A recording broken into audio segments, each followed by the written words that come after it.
Bienvenidos a Expediente Miguel, casos de crímenes reales. A principios de 2015, la ciudad de Baton Rouge, Luisiana, Estados Unidos, fue testigo de un incidente impactante. Tarek Ghasemi, una madre cariñosa y una mujer trabajadora, desapareció de su hogar. Todo cambió para su familia y para la comunidad iraní estadounidense. Tarek nació el 22 de junio de 1960 en la ciudad de Van, Irán. Llegó como un faro de luz en la vida de su padre y su madre. Creció rodeada de amor y del apoyo de sus padres, sus dos hermanos y sus dos hermanas en su país natal. Desde pequeña fue muy perseverante y siempre obtuvo éxito en todo lo que se propuso. Quería vivir el sueño americano. En 1976, con tan solo 16 años, se casó con su primo hermano Hamid. Un año después, dieron la bienvenida a su hijo Ahmed. Poco después, entonces su esposo partió hacia los Estados Unidos, con la promesa de traer a su joven familia una vez que se hubiera establecido. Lo que se suponía que sería una separación temporal se prolongó durante décadas, y no fue hasta que Hamid cumplió 18 años que su padre finalmente hizo los arreglos para llevarlo a los Estados Unidos. En Estados Unidos, Hamid prosperó abriendo una pizzería y luego un exitoso concesionario de automóviles de lujo en Luisiana. Tarek Ghasemi se quedó en Irán hasta que su hijo Ahmed pudo llevar a los Estados Unidos en 2005, pero la vida agradable que ella había soñado no sucedió, y pronto descubriría una traición devastadora con consecuencias mortales. Después de mudarse a los Estados Unidos junto a su hijo, se establecieron en una casa cómoda, en uno de los mejores vecindarios de Baton Rouge. Aprendió inglés rápidamente y había ascendido hasta convertirse en gerente de un Walmart local. Adoraba a su hijo, a menudo le cocinaba comidas y se encargaba de la casa, pero la inmensa tensión resultó ser demasiado para Ahmed, quien sintió que su madre lo estaba asfixiando. La tensión entre ambos se había vuelto más intensa. Una década después de que Tarek llegaba a los Estados Unidos, el 10 de abril de 2015, Ahmed, que entonces tenía 38 años, le envió un mensaje a su madre de texto sarcástico, insultándola y amenazándola con mudarse. Las discusiones entre ellos eran cada vez más constantes, pero la noche del 11 de abril de 2015, Ahmed decidió saltarse la cena en casa y se fue a tomar con unos amigos. Cuando llegó a la casa se encontró con una olla de arroz todavía cocinándose en la estufa, pero ninguna señal de su madre ni de su auto. Hasta ese momento, Ahmed pensó que su madre quizás se fue sin apagar la estufa. Nada más parecía estar mal en casa, salvo que faltaba su colcha. Ahmed pensó que su madre probablemente había ido a visitar a una amiga, pero cuando al día siguiente no regresó y encontró su bolso todavía en casa, llamó al Walmart donde ella trabajaba. Alguien allí le dijo que su madre había ido a trabajar ese día, así que supuso que solo estaba molesta con él por no llegar a cenar a la casa, y se mantenía a distancia. Pero todo después de que Tarek no regresara por segunda noche consecutiva. Sus amigos le dijeron que no tenían noticias suyas. Ahmed, él mismo fue al Walmart y habló con el gerente. Tras revisar los registros de la tienda, el gerente descubrió que Tarek no había ido a trabajar, como le había dicho el empleado con el que Ahmed habló por teléfono el día anterior. Eso significaba que Tarek llevaba 2 días desaparecida. Inmediatamente, Ahmed contactó a la policía, los cuales fueron a su casa. Dada la tensión en casa entre Ahmed y su madre, él se convirtió en la primera persona de interés en la desconcertante desaparición. En la investigación, las autoridades se enfocaron en otro hombre en la vida de Tarek. Después de que las imágenes de vigilancia de los negocios de atrás de su casa captaron un Chevrolet Tahoe distintivo en la zona cercana. Al momento de su desaparición, 2 empleados del concesionario de Hamid reconocieron el vehículo y le dijeron a la oficina del sheriff que creían que provenía de su concesionario. Los investigadores descubrieron que después de mudarse a los Estados Unidos, Hamid se había casado en secreto, no una, sino 2 veces, mientras que su desprevenida esposa estaba en Irán. Cuando finalmente llegó a los Estados Unidos en 2005, descubrió que su marido estaba casado con otra mujer y que en realidad nunca quiso que ella se mudara a ese país y que perturbara su nueva vida. El matrimonio se desmoronó rápidamente y la batalla del divorcio se prolongó durante casi 8 años, mientras Hamid intentaba luchar contra cualquier ramificación financiera para él. Tarek simplemente no quería darle ni un centavo.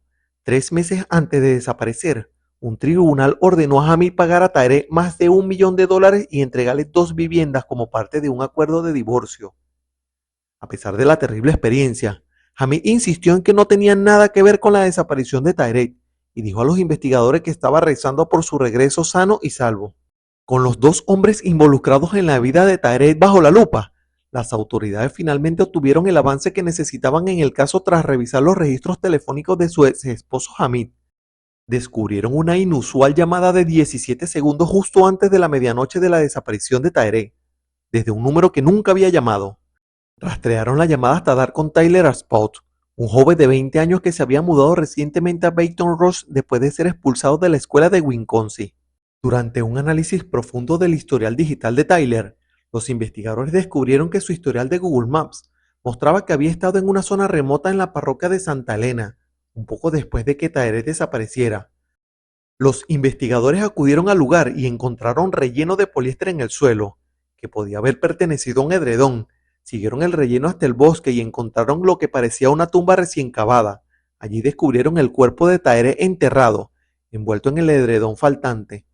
Las autoridades llevaron a Tyler para interrogarlo, y aunque inicialmente negó tener que ver algo con el crimen, finalmente confesó haber secuestrado y asesinado a Tahereh. Skyler Williams, Daniel Richter y Tyler Abbott fueron arrestados por asesinato en primer grado y posteriormente aceptaron un acuerdo con la fiscalía para una sentencia menor. El asesinato en primer grado conlleva una pena obligatoria de cadena perpetua sin posibilidad de libertad condicional. Según el relato del secuestro dado por Richter, los 3 hombres habían sido solicitados por Hamid para secuestrar y matar a su esposa, de quien estaba separado, y a otra persona en su casa en abril de 2015. Supuestamente Richter esperó afuera de la casa de Tahereh mientras los otros se apuntaban con pistola y esperaban al segundo objetivo que llegara a la misma casa. Richter dijo que se impacientó y corrió adentro, diciéndole a los otros 2 que debían llevarse a Tahereh inmediatamente. Se produjo un forcejeo y Skyler Williams presuntamente agarró muy fuerte por el cuello a Tahereh antes de que los otros 2 le inyectaran una droga que la dejó inconsciente. Posteriormente, el grupo la metió en el maletero de su propio vehículo y condujeron ambos vehículos hasta una fosa que habían cavado previamente en una zona remota en la zona de Santa Elena. Al llegar al lugar acordado, Tyler le disparó en la cabeza. Sin embargo, al parecer los 3 hombres no pudieron encontrar la tumba que habían cavado previamente y finalmente decidieron cubrir el cuerpo con la maleza. Tras el asesinato, Richard afirmó que los 3 regresaron al negocio de Hamid para intercambiar su vehículo y reunirse con él para el pago. Finalmente se encontraron en la casa de Hamid, donde el ex esposo de la víctima supuestamente les dio dinero para comprar algo de gasolina y quemar el auto de Tahereh. Richard dijo que regresó a la tumba a la mañana siguiente para enterrar el cuerpo. Otra versión es que Tyler afirmó que él y su amigo Skyler Williams se escondieron frente a la casa de Tahereh antes de dominarla cuando salió a buscar algo en el coche. La arrestaron de vuelta a su casa, donde Richard se unió a ellos, y los 3 le inyectaron en el cuello una jeringa de insulina que creían que la mataría. Ella estaba inconsciente en el suelo. En ese momento la envolvieron en una colcha y la subieron a la parte trasera de su propio auto. Los hombres la llevaron al bosque, pero cuando abrieron el maletero y la oyeron gemir, Tyler le disparó en la cabeza. Tyler confesó que él y los otros estaban llevando a cabo el asesinato por Hamid, quien luego les pagaría $10,000 después de realizar el crimen. Después de la confesión, los hombres fueron arrestados. El hijo de Tahereh se vio obligado a afrontar la noticia muy dura de que su madre había muerto y que su padre estaba siendo acusado por orquestar el crimen. El mundo se derrumbó para Hamid y se dio cuenta que se había quedado solo. Hamid se enteraría más tarde que su padre también quería verlo muerto para poder recuperar el dinero que perdió en el divorcio. Si Hamid no hubiera faltado a la cena en casa esa noche, probablemente había sufrido el mismo destino que su madre. Inicialmente, la fiscalía le ofreció a Tyler un trato a cambio de su testimonio, pero él fue encontrado muerto en su celda tras una sobredosis de fentanilo. Aceptaron un trato con Richard a cambio de su testimonio contra Hamid. Se declaró culpable de homicidio involuntario y recibió una condena de 30 años. Richard declara que Hamid le pidió ayuda con una situación con su esposa y su hijo y que planificó el entierro para evitar que se encontraran sus cuerpos. Hamid fue juzgado en agosto de 2023. A los 72 años fue declarado culpable de asesinato en primer grado por el asesinato de su ex esposa y fue condenado a cadena perpetua. Skyler Williams, declarado culpable de homicidio, recibió una sentencia de 30 años. Tras el asesinato, Hamid ha intentado rehacer su vida. Está casado con una iraní que conoció desde niño, cumpliendo así los sueños de su madre que tuvo para él. Y ahora, él es dueño del concesionario de auto que aún gestiona a su manera. En la comunidad de Baton Rouge, causó conmoción y repudio a la violencia familiar por dinero. Si este caso te ha gustado, te invito a suscribirte a mi canal, activa la campana de notificaciones y comparte este video. Nos vemos en un próximo caso.